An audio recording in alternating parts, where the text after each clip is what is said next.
Hello and welcome to another edition of Ephlux Insights. My name is Babar Khan. I'm the entrepreneur of residence for this program. We're lucky to be joined today by Lorenzo Grandi, the online marketing manager of PR.co. PR.co is an affiliate venture of the Next Web. I didn't know the Next Web had ventures, but it's pretty cool that a publishing platform is coming out with its own startups. So thanks for being with us, Lorenzo. I just wanted to sort of jump into what PR.co is and what your role is with the company and what is it about what you guys deliver that makes people say, you know what, I need that yesterday. Yeah, sure. Thanks for having me, first of all. So PR.co is an online toolkit that allows you to create, publish, and distribute press releases online with ease. We try to make it as smooth as possible. So when a user signs in, it's very easy to create and publish a press release. You don't need technical skills to do it. You just need to focus on your writing and to publish your materials, and we take care of the technical part. Besides creating a press release, the second important thing is to make the right people read it. So the second main feature of PR.co is the distribution part. So you're able to upload your press list of media contacts, and after you publish the press release, you can send emails to PR.co to get real-time information about how well your campaign is doing. So for each email you send, you get open and click rate, you get aggregated data about it to get an overall perspective, and also if you send single emails to your contacts, you can see if that people open the email and clicked on the link you provided. So it's a very simple online toolkit to allow you to get the most out of your PR. And yeah, we're focusing on different aspects of it. We have different kind of clients. We have a lot of startups using PR.co because of course they want to spread the word about how they're going to change the world. So they need PR, of course, and we're also helping some PR agencies to take care of different clients.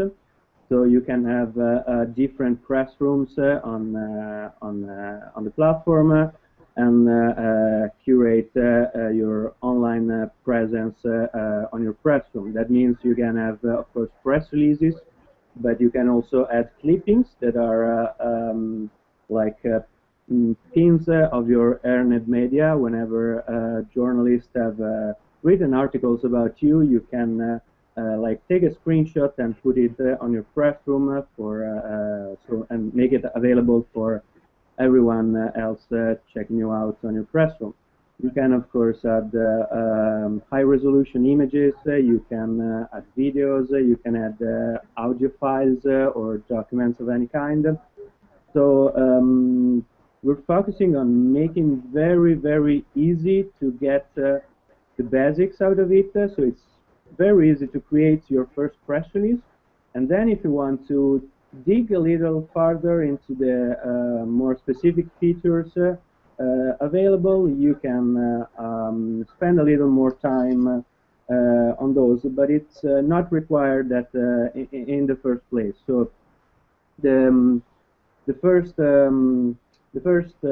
part, the basic part, is very easy to do, and then you can decide how much you want to go deeper into this. And about my role, I am the community and marketing manager. So my job is to make sure our users are happy and to find new one, of course. So there's a bunch of things we do about this, from the acquisition part to the conversion to the retention. Of course, our main focus, the first thing we think about in the morning is to make our actual users happy. So we have lots of ways we keep in touch with our users. We use emails. There's a live chat on the website, so whenever you are on the website, you are just one chat away from me or from one of my colleagues, of course. And we also have a telephone number for some of our clients that need special attention.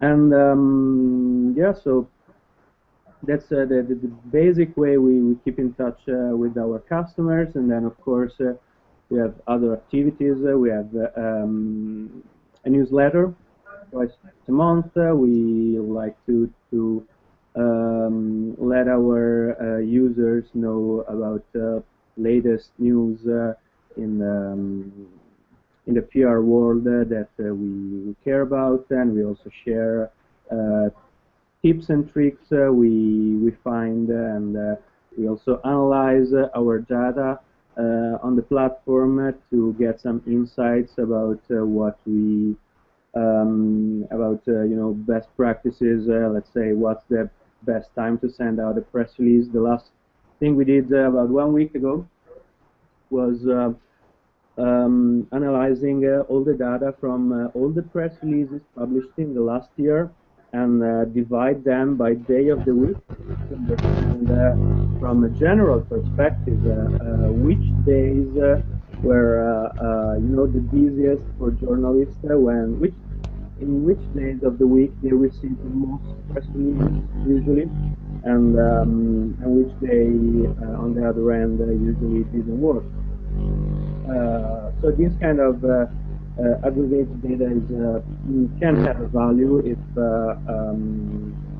aggregated in the right way. So, of course, one of our focus is to keep working on the data we can get from our platform and from our users that have been using the platform for many months, so we can give back some of this value.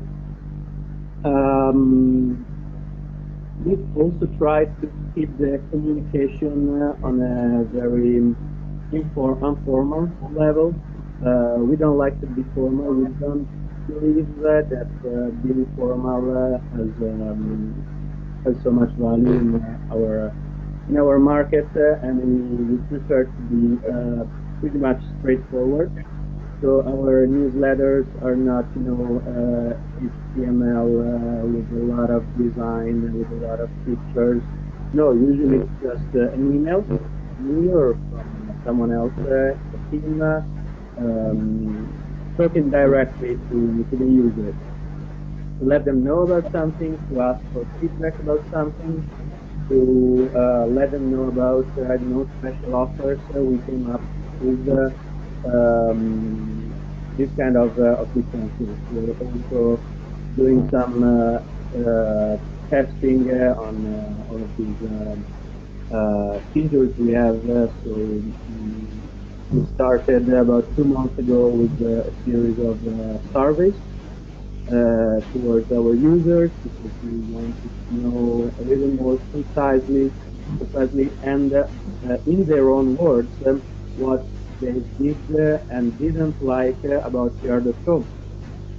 So because we had been adding a lot of new features in the last few months, so we decided to take a little moment to check in with our users and to understand what was working, what was not working in their opinion.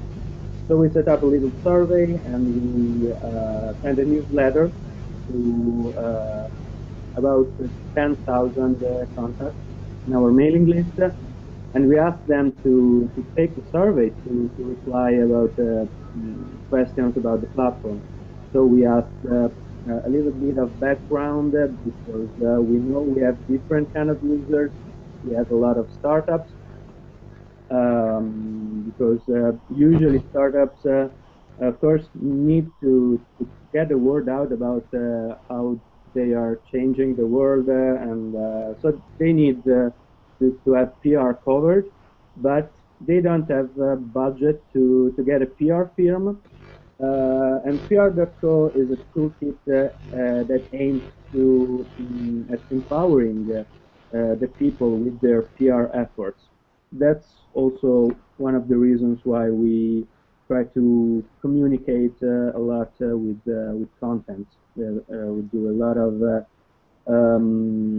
content marketing on our blog and on our social media channels to share best practices about how to do PR in order to empower all the people that maybe don't have a PR background to be able to get the most out of their PR efforts. So it's not like when you sign up to PR.co, your PR is covered, but when you sign up, you have a tool and you have some additional nice-to-have services that helps you get the most out of your efforts. But usually, the more effort you put into this kind of activity, the more reward you get in the end. So the survey was about what users did and did not like about PR.co. We also had a new layout coming up, so we did. We also wanted to know whether the users liked the new layout or not. And it was a combination of open questions and multiple choice questions. The open questions are usually a little bit more annoying to reply to, but we felt the need to see the actual vocabulary of our users, to see how they were putting things in words. And we actually use some of the feedback we had on the survey. We used some of these words to create the payoff, the slogans, let's say, in one of our landing pages. So, as I said, the retention part is something we really care about. We also use an emailing system that allows you to create personalized emails for users according to the behavior the users have on PR.co. So we set up a list of personalized emails. So when you sign up, but do not create a press room, let's say, then you may get an email about how easy it is to create a press room. When you have sent a press list campaign, then you get an email with the results. So from the email, you see directly how many people clicked on the emails you sent, and you see the number of views on the press release you published. And then when you click on the link we provide and you move to the back end of the platform, you're able to see the full statistics about your campaign. Moreover, it's also possible to integrate your press room on PR.co with your Google Analytics profile, so that you can basically add your press room to your Google Analytics account and check all the statistics that Google provides about it. Something else we work on. Acquisition. As I said, we use some of the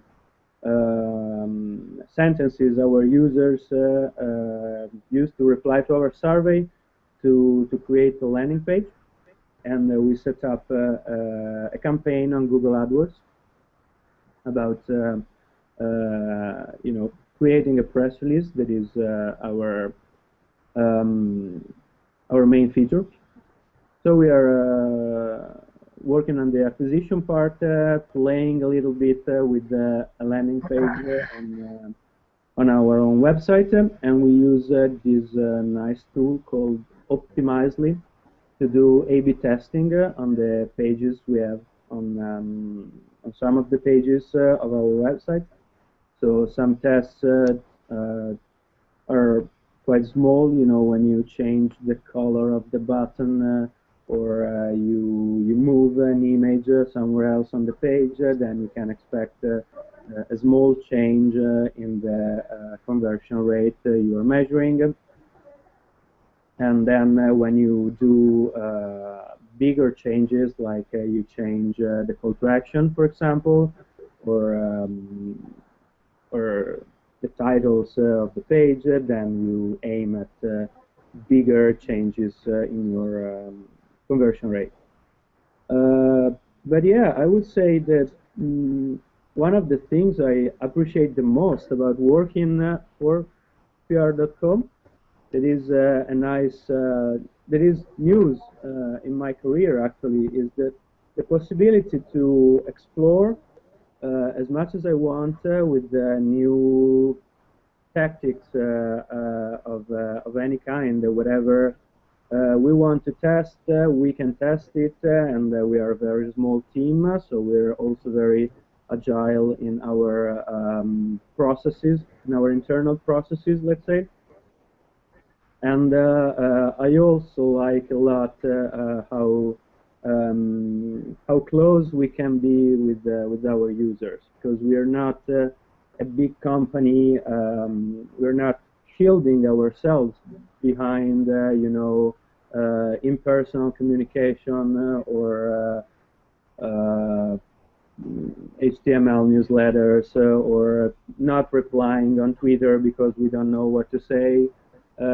That's not happening actually, and I've seen it happen in the past in some of my previous experiences. So it's nice to find an environment where you can develop and grow without having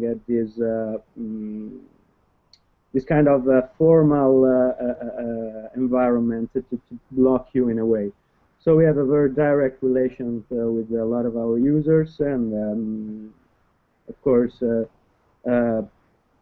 we, not like we can make everyone happy with that. Sometimes we also have nice discussions with them, but it's nice to see that we are also with people you only know via email and that you've been helping with the support. It's nice in your day to do this sort of stuff, to help people out with your work. That's one of the things I appreciate the most at this moment. I don't know if I answered to your question. Yeah, that was the answer to the question.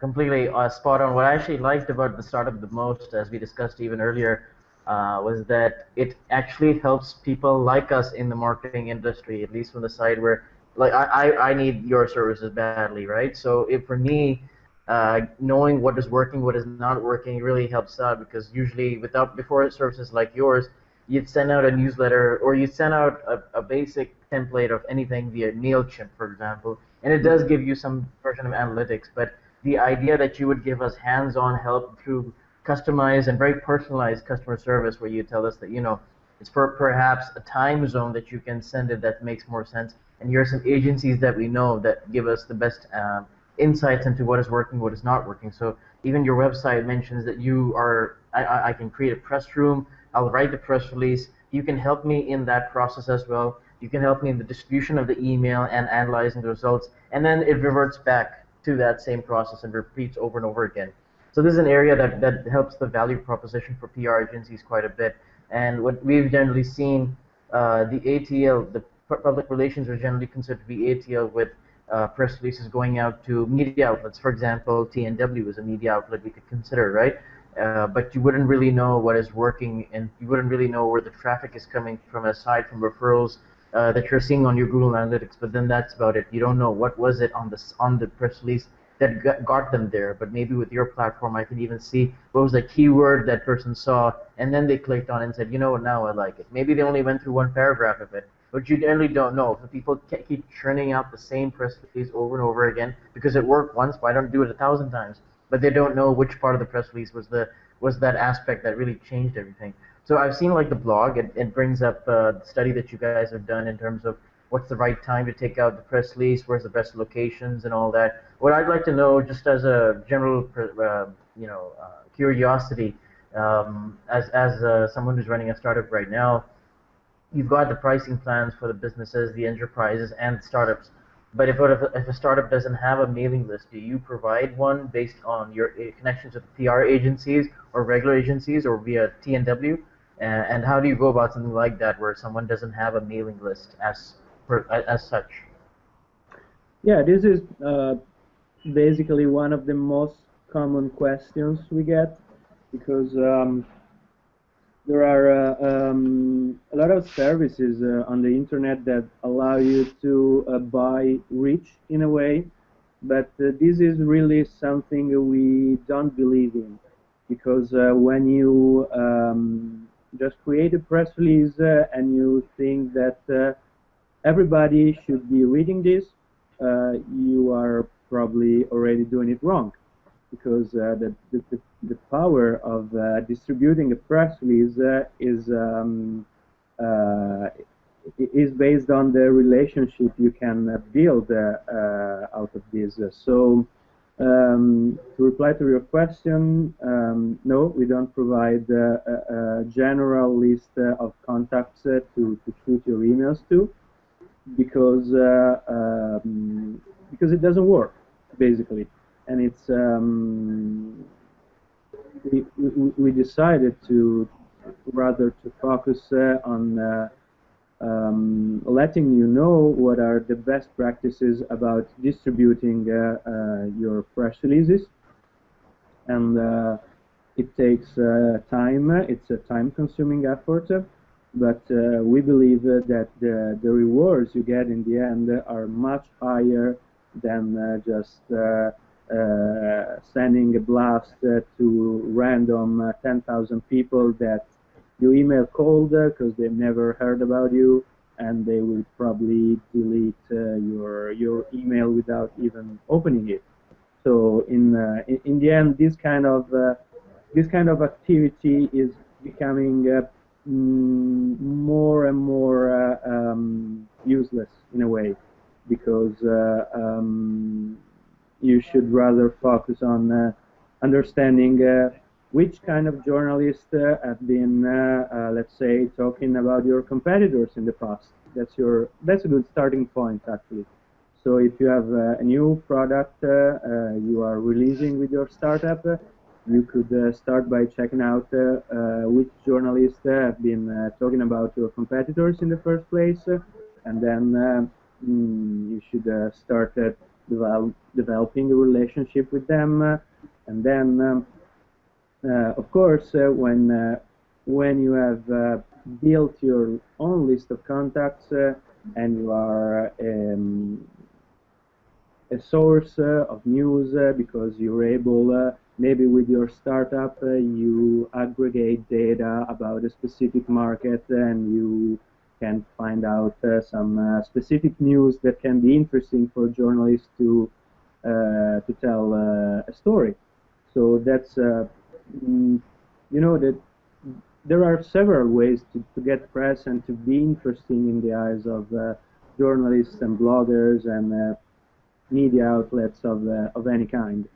So rather than putting you in contact with some editor from the next web, we try to let you know what are the best practices about this kind of market, and we encourage you to explore different possibilities. So your press release can of course be about your launch or about how much money you raised. That's nice.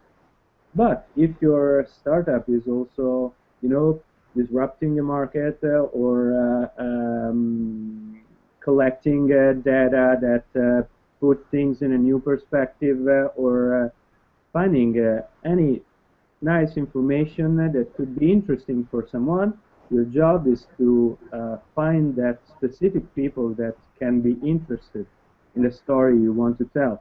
And then in a second time maybe the name of your startup will show up in some way, because that's also your reward about it.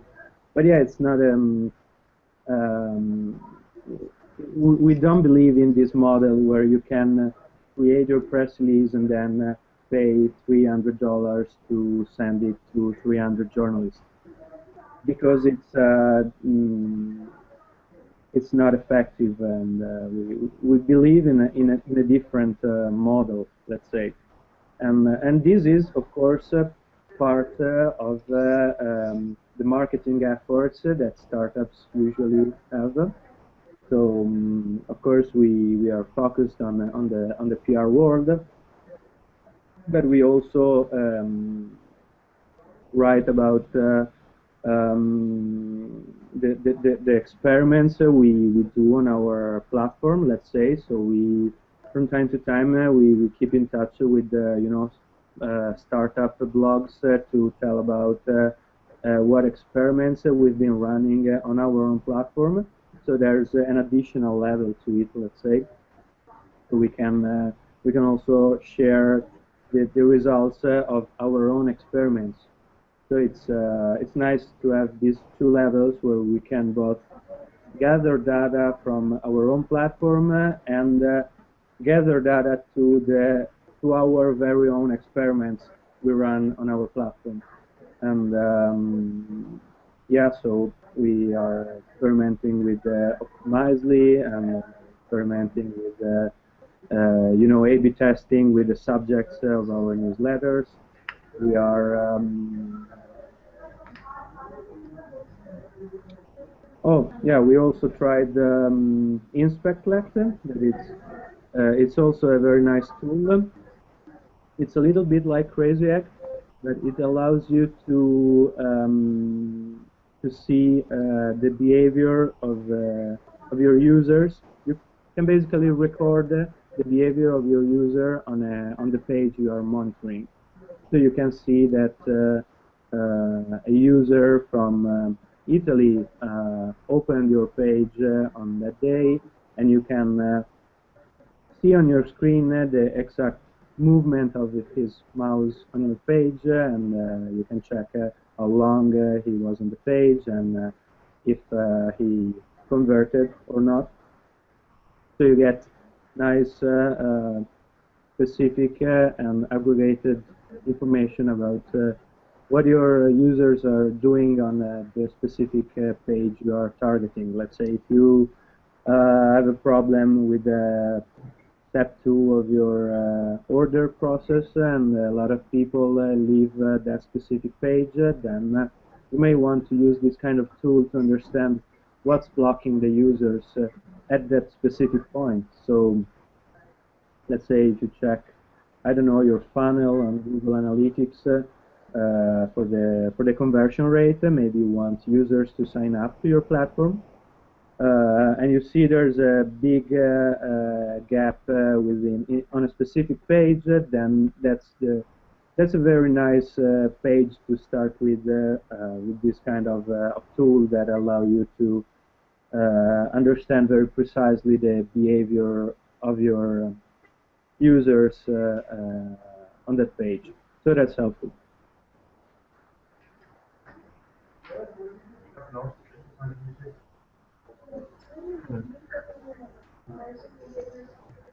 Okay, all right.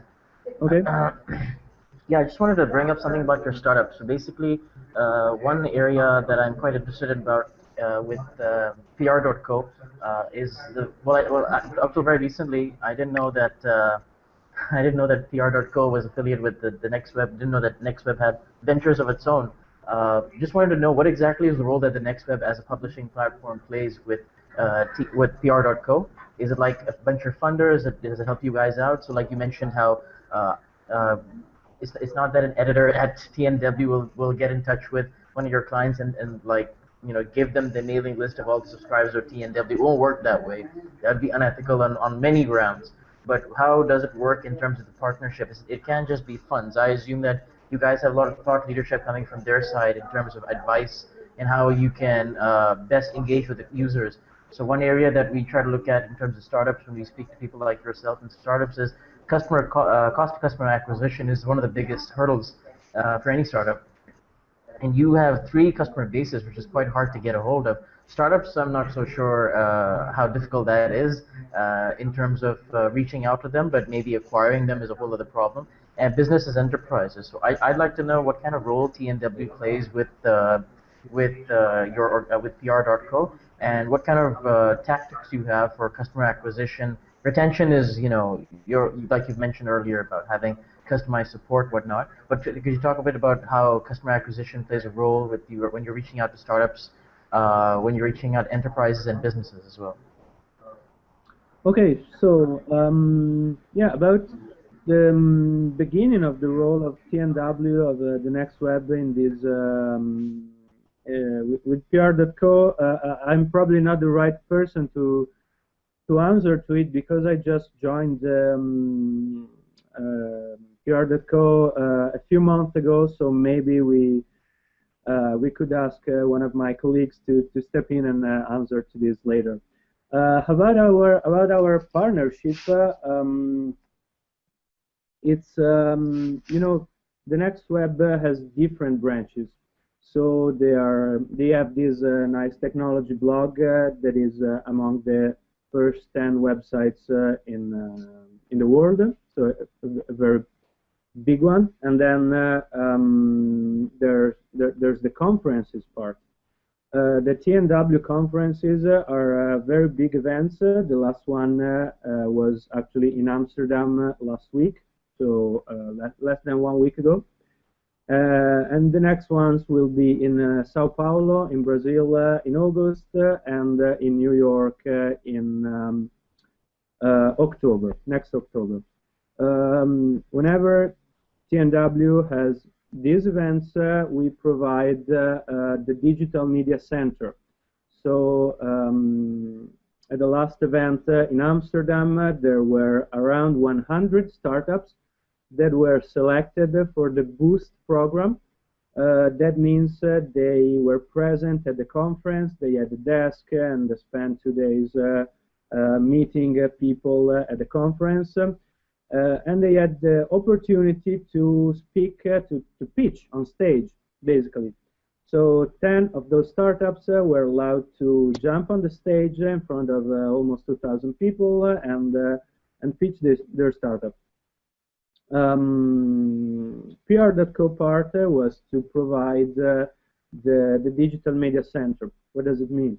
Of course, for all the startups that were part of this Boost program of the TNW conference, we gave them an account so they were able to use PR.co to open their own press room and create their own press releases.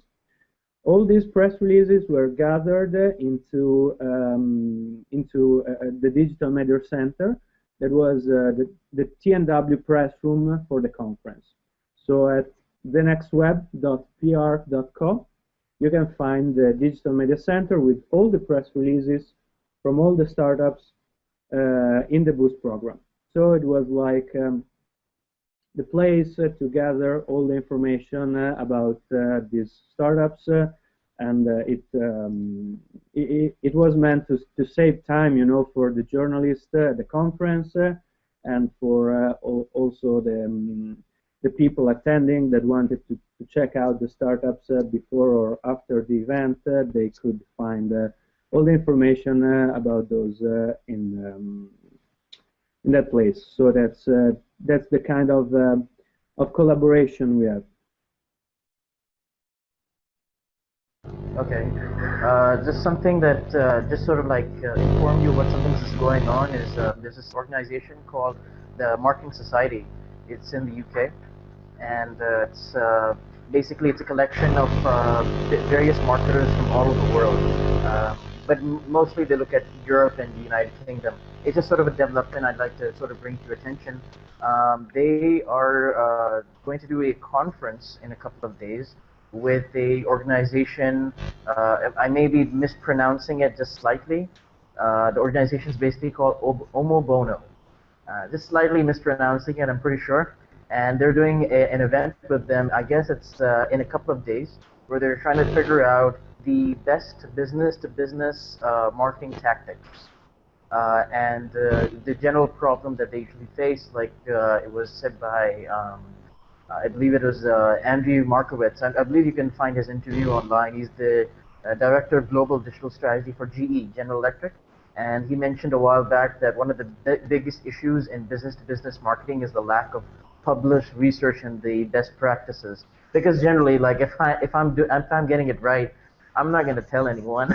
Who does that? No one wants to let anyone know how they're getting it right, right? So they're trying to sort of figure out from the research perspective. So they're working with the Marketing Society these days to sort of figure out what is working in business digital marketing. One thing I'll do right after this, I'll connect you to.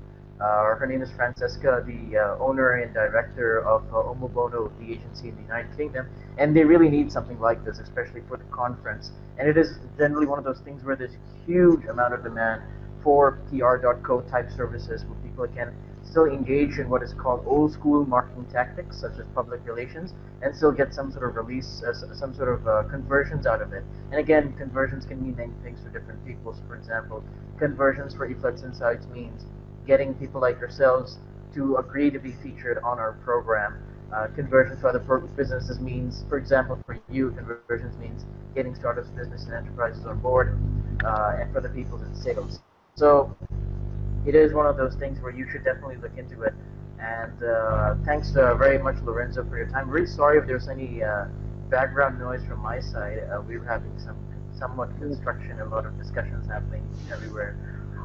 It's the MENA office, so that's the part that we want to help you out in terms of getting connected with the UK market. I just want to generally know, because it's a very bold statement to say that we work with startups, business, and enterprises. Everyone would like to be sort of mirror to everyone else. Could you sort of if you don't mind, could you sort of elaborate on the sort of businesses in terms of industries that usually work with you in terms of PR.co, and what their sort of objectives are and what they usually gain out of utilizing your service, in terms of what their objective is from the get-go, in terms of maybe reaching out to stakeholders for investment, or maybe looking into, I guess, again, it depends on the context and the content of the press release, but generally in your experience thus far, 4 months with PR.co, what do you usually see people are usually looking to get out of their press releases, so that people on the agency side know what to expect when they're expecting? Well, we see really a huge variety of different habits and behaviors. It's not related to PR.co, but I still get press releases sent on doc files attached to emails with an impersonal subject on my former email account. So there are all the different techniques are still in use, I guess.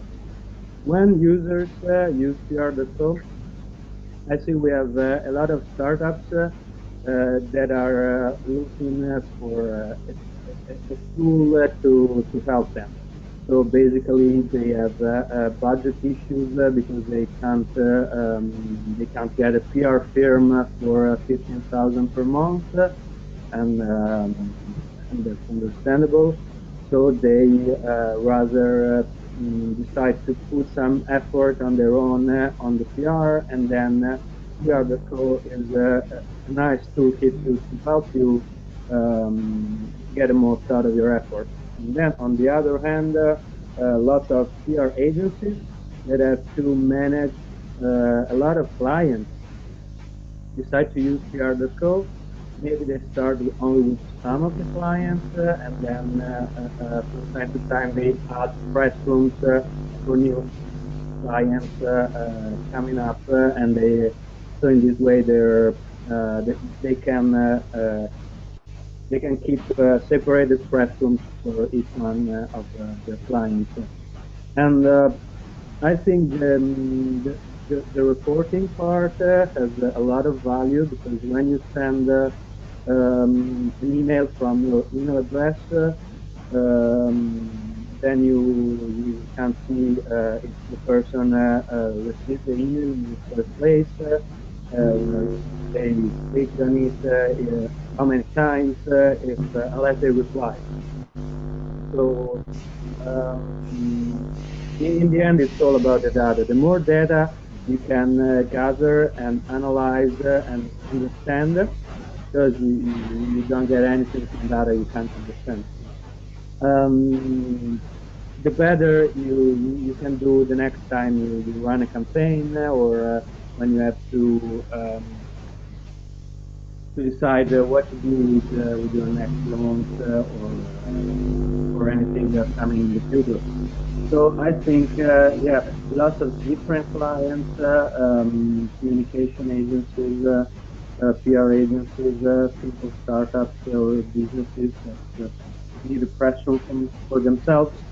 But still, maybe the common ground they have is that they're trying more and more to be data-driven, and we're trying to help with that. So that's the common ground I see from the plethora of different clients that.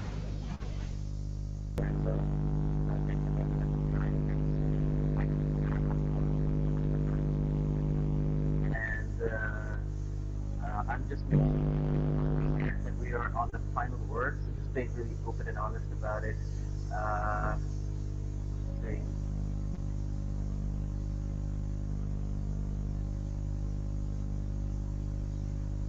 Good. How about, yeah. Yeah, thanks for having me. That was nice. Until these last 2 minutes where I'm having issues, but yeah, thanks for having me. It was nice to talk, and yeah, that was helpful in some way. And yeah, looking forward to speaking to you soon. yeah, thanks, Lorenzo. I know Thank you you. can't hear me, but thanks. Take care. Bye.